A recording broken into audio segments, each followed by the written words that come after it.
बहुत समय पहले एक घने जंगल के पास एक छोटा सा गांव था। उस गांव में एक प्यारी सी बिल्ली रहती थी जिसका नाम मिनी था। मिनी बहुत चतुर और बहादुर थी।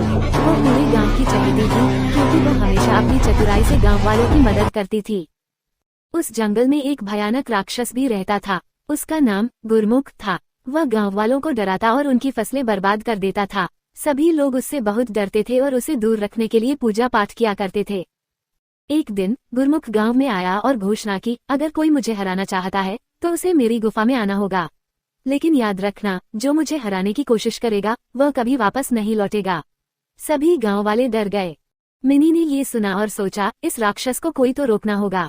उसने अपने दोस्त एक बूढ़े उल्लू से सलाह ली। उल्लू ने कहा, गुरमुख अपनी ताकत और क्रोध पर निर्भर है, लेकिन वह बहुत ही मूर्ख है। अगर तुम अपनी चतुराई से उसे फंसा सको तो उसे हराया जा सकता है। अगले दिन मिनी अकेली गुरमुख की गुफा में गई। गुरमुख ने उसे देखकर कहा, तुम तो बहुत छोटी हो, तुम मेरा क्या बिगाड़ सकती हो। मिनी ने मुस्कुराते हुए कहा, मैं तुम्हारे साथ एक खेल खेलना चाहती हूँ। अगर मैं जीत गई तो तुम हमेशा के लिए इस गांव को छोड़ दोगे। गुरमुख हंसा और बोला, तुम्हारा खेल, चलो बताओ। मिनी ने कहा, हम दोनों एक दूसरे की ताकत दिखाएंगे, लेकिन पहले तुम अपनी ताकत दिखाओ। गुरमुख ने अपनी पूरी ताकत से एक बड़ा पत्थर उठाकर फेंक दिया जो पहाड़ पर जा गिरा।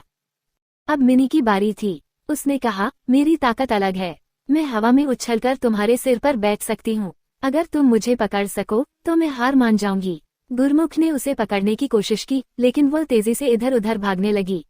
थककर गुरमुख चक्कर खाने लगा। मिनी ने अपनी चतुराई से गुफा में पहले से ही एक गड्ढा खोदा था जिसे